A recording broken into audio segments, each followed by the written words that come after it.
morning mga kaspero. Nauna tayo. Bali, ako lang muna ngayon mag-isa mag-dive. At sure dive muna tayo dahil mababaw lang naman yung spot natin na pinapanaan. Yun, papunta doon sa pwesto natin kay Labro Ryan. So, napakaganda ng visibility ng tubig. Napakalinaw at siyempre malinaw din yung ilalim.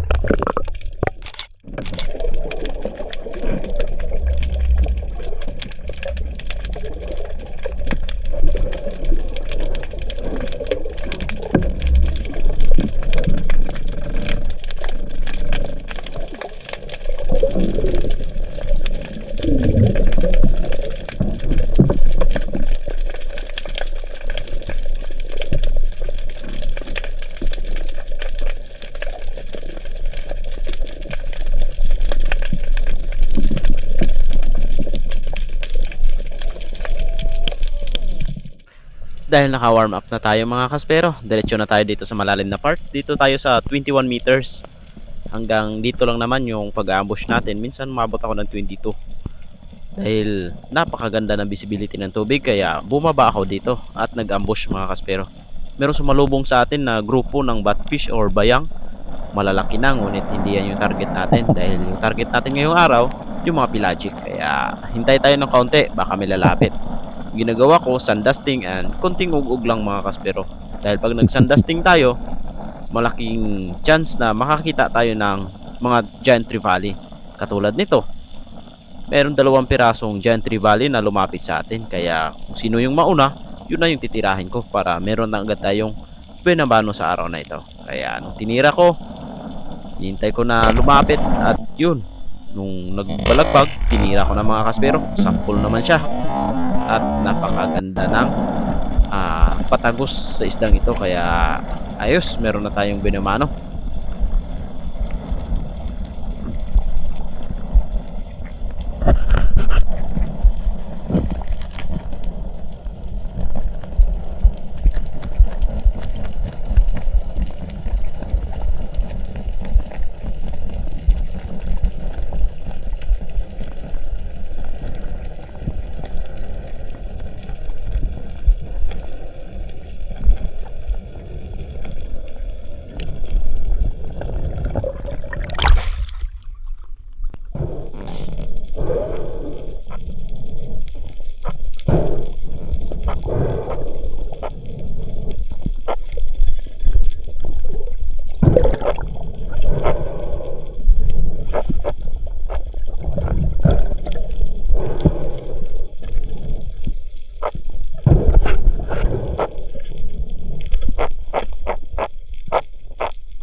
Sa second dive natin, nakakita ako dito ng malaking tangigi mga kaspero. Hindi ko kagad napansin na nasa likuran ko pala. Kaya nung hinabol ko, hindi ko na naabutan.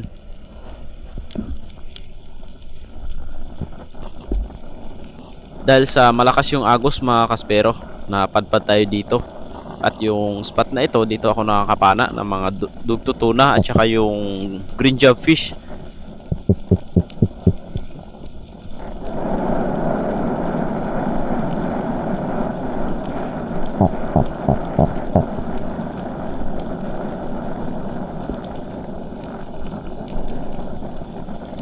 At sa time na to, nakikita ko naman yung mga jobfish at saka longnose emperor, kaso malayo sa atin. Medyo tumagal tayo ng kaunti sa pag-ambush. At buti na lang, paglingon ko dito sa gilid, may papalapit sa atin na isang first class din na klase ng isda. At sobrang taba nito mga kaspero. Ito yung mangrove snapper. At pinili ko yung mas malaki. At buti na lang talagang lumapit sa atin, kaya ano tinira natin? Sapol mga kaspero, napakaganda ng pagkatama. Kaya walang kawala itong isda nito. Dagdag sa mga huli natin.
pinuntahan ko yung bahay ng grupa or lapu-lapu mga kaspero, isang marble grouper.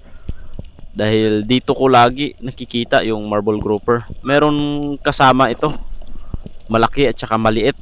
Kaya nung pagsisid ko dito, nakita ko yung maliit mga kaspero, nasa 4 kilo. Kaya tinimingan ko natirahin dahil pag once na isabit ito sa bato, delikado. Tingnan nyo sa slow mo, talagang nakaharap, binanatan ko. At buti na lang, hindi na siya nakapasok sa bato dahil medyo may kalaliman itong spot na ito. Napana ko siya sa 24 meters pero hindi pa tayo nakapag-drop doon sa may bahura talaga. Dahil yung pinaka-drop off niya, umabot ng 28 to 27 meters yan mga kaspero. Kaya pag sumabit yung shop sa loob, napakadelikado, napakahirap kunin. Kaya mas maganda talaga perfect timing sa pagtira ng grouper para hindi masayang yung mga gamit natin.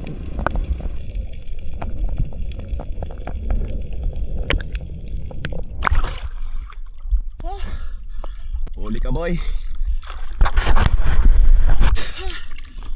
Nasa 24 sakto. 24 meters mga kaspero. 24 meters natin na pana. Meron pang isa dyan yung malaki. Pero ito yung maliit-liit yung napana natin. Mga 4 na kilo siguro to, 5.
Bali, ito yung mga nahuli natin, yung isang trevally kanina at itong mangrove snapper at saka marble grouper mga kaspero. Umabot yan ng mga 4 hanggang 3 kilos yung bawat isa.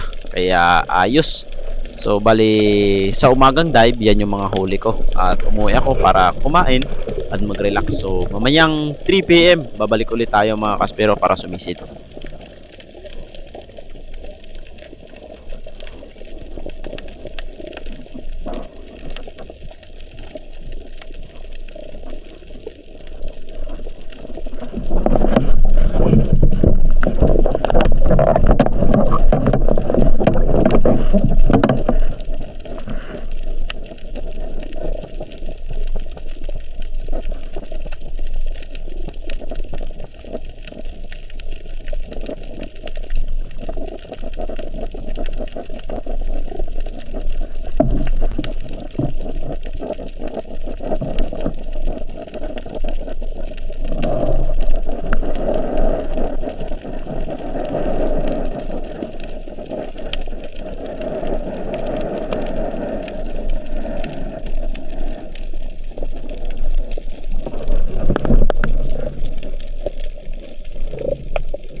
Yun, inbox natin yung bagong wetsuit na in-order natin sa ano nga to?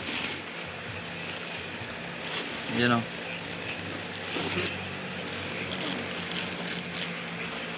May ano pa? May free. Goggles.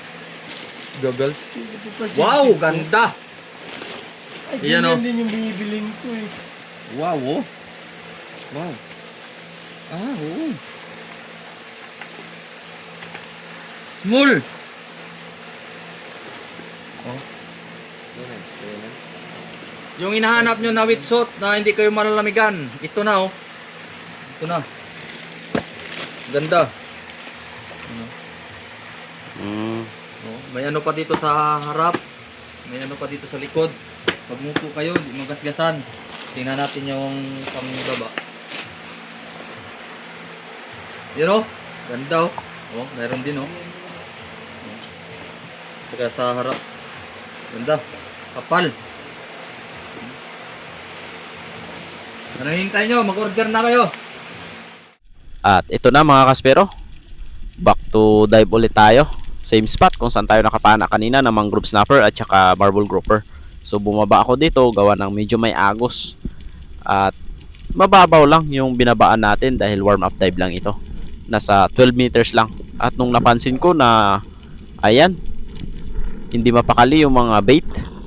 At nung tiningnan ko sa taas, merong paparating sa atin na mamaw mga kaspero or giant na dugtod tuna. Kaso medyo distansya sa atin na hindi talaga lumapit at medyo hinabol ko nga na ito, ngunit hindi na bumalik. Sayang, hindi natin napana. Ang laki pa naman ito.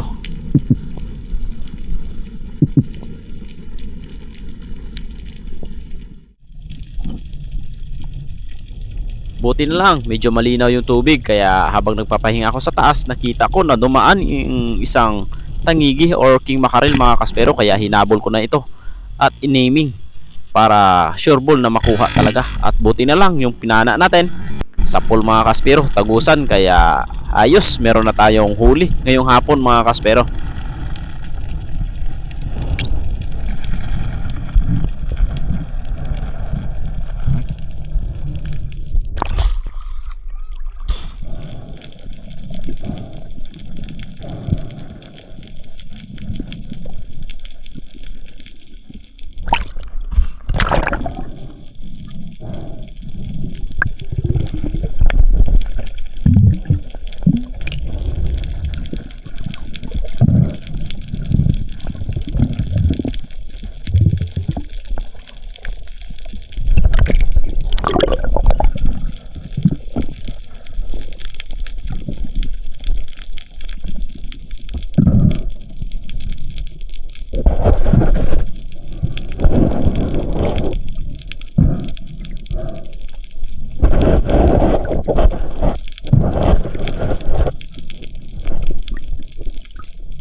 At abot na ako ng mga 5 PM na.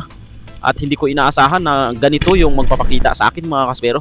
First time kung makapana ng ganitong kalaking yellowtail barracuda mga kaspero. Dahil sa mga napapana ko, yung pinakamalaki lang 9 kilos or 8 kilos mga kaspero. Pero ito, umabot ng 12 kilos or 12 kilograms mga kaspero. Napakalaki talaga ng yellowtail na ito, kaya iniming ko ng maayos at pinana ko sa pinakahasang or gills mga kaspero para hindi na makapaglaban at madaling manghina itong isda nito. Dahil pag sa katawan natin pinana at saka hindi matamaan yung spine, talagang ang lakas nito. Hihilahin at hihilahin yung tali natin. Kaya tignan nyo naman yung pagkatira natin, talagang tinamaan sa hasang kaya hindi na makapaglaban. Lalo na pag nag-bleed out na siya, talagang manghihina na itong isda nito. Kaya the best technique sa mga malalaking isda, spine shot, headshot or utak, or yan sa hasang natin tirahin or pisngi to pisngi mga kaspero, para pag hinatak natin hindi siya masyadong lalaban mga kaspero.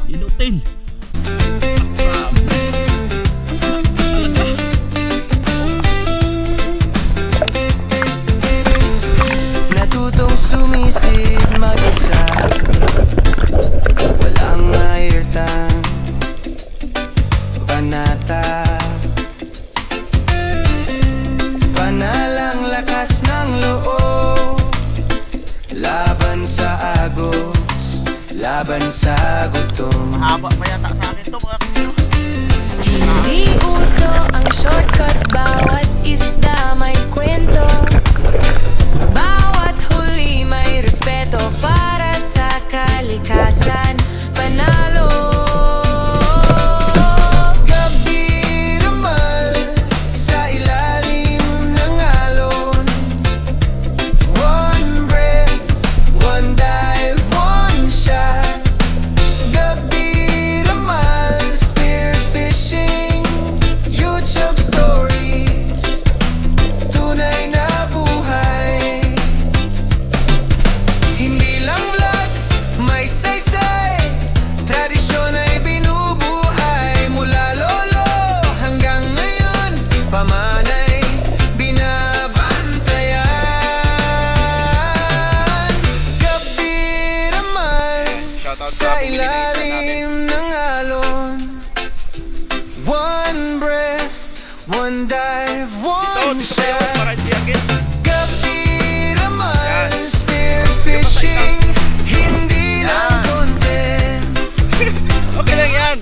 puso.